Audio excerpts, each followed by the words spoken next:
بسم اللہ الرحمن الرحیم۔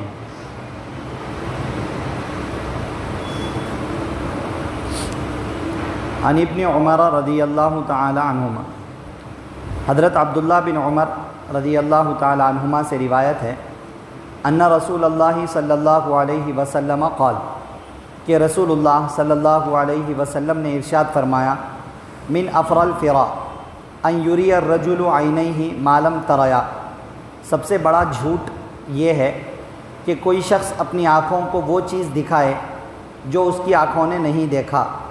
رواہ البخاری، اس حدیث کو امام بخاری رحمۃ اللہ علیہ نے روایت کیا ہے۔ عن ابی سعید رضی اللہ عنہ، حضرت ابو سعید رضی اللہ عنہ سے روایت ہے،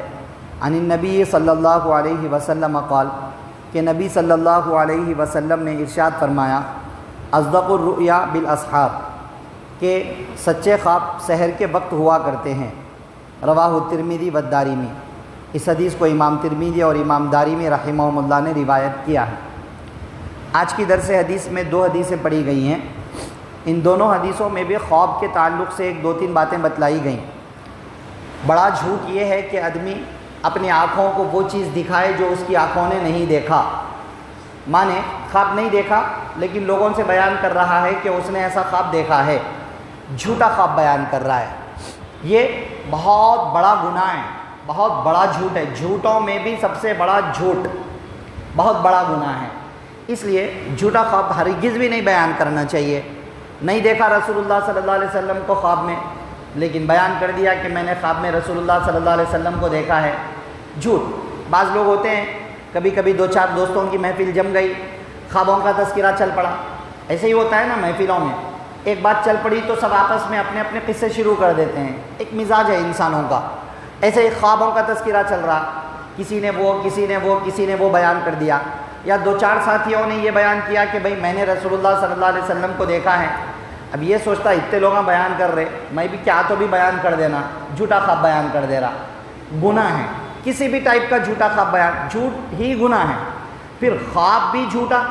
کیونکہ خواب میں عام طور سے کیا ہے، انسان کا ذہن یہ ہوتا ہے کہ بھئی ارے خواب ہے بھائی، خواب ہے، مطلب خوابوں کی ویلیو بہت زیادہ ہے لوگوں میں۔ اب وہ جھوٹا خواب بیان کرے گا تو وہ ویلیو کے پیش نظر جھوٹا خواب بیان کر رہا ہے، اور بڑا گناہ ہے یہ۔ اس لیے جھوٹ ہرگز نہیں ہے، جھوٹا خواب بھی ہرگز بیان نہیں کرنا چاہیے، کیونکہ شریعت میں جھوٹ کی اجازت نہیں ہے، ٹھیک ہے۔ اور جو دوسری بات ہے کہ سچے خواب سحر کے وقت میں ہوا کرتے ہیں، کبھی بھی ہوگا سچا خواب، کبھی بھی کوئی بھی خواب سچا ہو سکتا ہے، لیکن اکثر و بیشتر سحر کے وقت میں مانے تہجد کا جو افضل وقت ہے، سحری کرنے کا جو افضل وقت ہے، بہتر وقت، مانے فجر کی نماز کا وقت شروع ہونے سے پہلے تک کا جو وقت ہوتا ہے وہ سحر کا وقت ہوتا ہے اور تہجد کا افضل وقت ہوتا ہے۔ اس ٹائم پر خواب دیکھے جو جاتے ہیں اکثر و بیشتر سچے خواب ہوتے ہیں، اکثر، ضروری نہیں ہے کہ وہ اس وقت کا ہمیشہ سچا ہو، کبھی نہیں بھی ہوگا،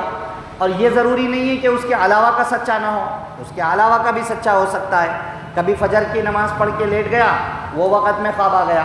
کبھی دوپہر میں سو گیا، وہ وقت میں خواب آ گیا، لیکن اکثر یہ ہوتا ہے کہ وہ ٹائم کے خواب سچے ہوتے ہیں۔ یہ ایک بات ہے، کیوں وہ ٹائم کے خواب سچے ہوتے ہیں؟ اس میں کئی سارے وجوہات علماء بیان کرتے ہیں۔ ایک تو وجہ یہ ہے کہ وہ وقت ہی ہے اللہ کی رحمت کے نزول کا، تو اس وقت میں خواب دیکھے گا تو خواب سچا ہوگا۔ فرشتوں کے اس وقت میں بندوں کے لیے دعائیں کرنے کا وہ وقت ہے، اس وجہ سے بھی وہ وقت میں خواب سچا ہوگا۔ مانے سحر کا جو وقت ہے نا وہ رحمت والا وقت ہے، اور وہ اللہ تعالیٰ کی جانب سے خصوصی توجہ والا وقت ہے، تو وہ وقت میں خواب آتے ہیں تو عام طور سے سچے ہوتے ہیں، ٹھیک ہے۔ ایک وجہ یہ ہے۔ ایک وجہ یہ ہے جو ماہر اور معتبر علماء ہیں وہ بیان کرتے ہیں کہ انسان جو خواب دیکھتا ہے نا، خواب دیکھنے کے کئی سارے وجوہات ہوتے ہیں۔ نیند کی حالت میں طاری ہونے والی چیز ہے وہ۔ اکثر انسان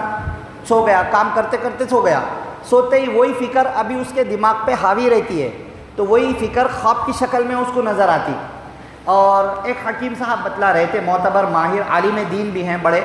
نہیں گزر گئے، انتقال ہو گیا ان کا، ہمارے استاد بھی تھے وہ، تو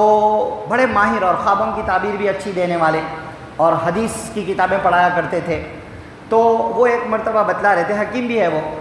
انسان عام طور سے دن کے وقت میں سونے والا اور رات کے ابتدائی حصے کے خواب سچے کیوں نہیں ہوتے ہیں اس کو بتلا رہے تھے کہ انسان دن میں کام کرتے کرتے سو گیا، وہی فکریں طاری رہتی، دوپہر کے وقت پہ کچھ کھا کر سو گیا یا رات میں کچھ کھا کر سویا، کھا کر سونے کے بعد کا جو وقت ہوتا نا وہ کھانے کے ہضم ہونے کا وقت رہتا۔ کھانے کے ہضم ہونے کے لیے کچھ بخارات اس کے اندر سے نکلتے ہضم ہوتے وقت میں، بخارات دھوئیں ٹائپ کی چیز، مطلب نظر آنے والا فزیکل دھواں نہیں، وہ کھانے کو ہضم ہوتے وقت میں انگریزی میں کیا بولتے ہیں اس کو پتہ نہیں، بخارات وغیرہ اکثر ہمیں گرمی سی محسوس ہوتی ہے، تو وہ ٹائم پر بخارات جب اس کے ہضم ہونے کے وقت میں نکلتے ہیں تو وہ انسان کے دماغ میں مختلف شکلیں اختیار کر لیتے ہیں، وہ کیفیت اس کے دماغ میں کئی شکلیں اختیار کر لیتی، وہی اس کو خواب سمجھ بیٹھتا، تو یہ وہ شکل رہتی دراصل۔ اس لیے وہ والے ٹائم کے جو خواب ہوتے ہیں وہ یا تو انسان کے فکر و خیالات ہوتے ہیں یا کھانے پینے کے ہضم ہونے کا اثر ہوتا ہے، اثر، اس لیے وہ ٹائم کے خواب سچے نہیں ہوتے۔ سحر کے وقت تک کیا ہوتا ہے، وہ پہلے سو گیا تھا چونکہ عشاء کے بعد ہی، فکر خیال سب نمٹ گئے، کھانے کے ہضم ہونے کا وقت سب نمٹ گیا، اب وہ وقت خالص ہے، خالص بالکل پاک صاف وقت ہے وہ، اور پھر وہ اللہ کی رحمتوں اور توجہ کے بھی ہونے کا وقت ہے۔ اس لیے اس وجہ حکمت ہے یہ، اس لیے اس ٹائم کے خواب اکثر سچے ہوتے ہیں، یہ ایک حکمت بتلائی ہے۔ بہرحال آج کی درس حدیث میں یہ دو باتیں آئی ہیں، نمبر 1 جھوٹا خواب بیان کرنا گناہ ہے، نمبر 2 خواب اکثر سحر کے وقت سچے ہوتے ہیں، اس لیے اگر کسی نے سحر کے وقت میں کوئی خواب دیکھا، نیک اعمال کے کرتے ہوئے اپنے آپ کو پریکٹیکل میں بھی کر لے، اپنے خواب کو خود سچا کر لے،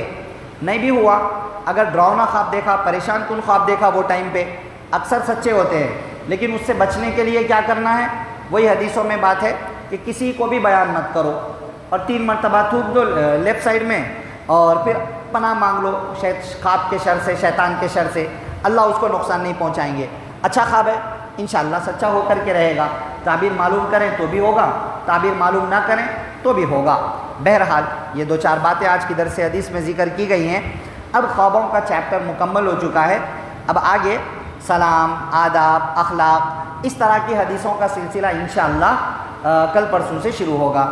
دعا فرمائیے اللہ مجھے آپ کو سب کو عمل کی باتوں پر عمل کرنے، بچنے کی باتوں سے بچنے، عقیدے کی باتوں پر عقیدہ رکھنے کی توفیق نصیب فرمائے، برے خوابوں کے شرور و فتن سے، شیطان کے مکر و فریب سے محفوظ فرمائے، اچھے اور سچے خواب نصیب فرمائے، آمین۔ سبحان اللہ و بحمدہ، سبحانک اللہم و بحمدک، ونشہد ان لا الہ الا انت، نستغفرک و نتوب الیک۔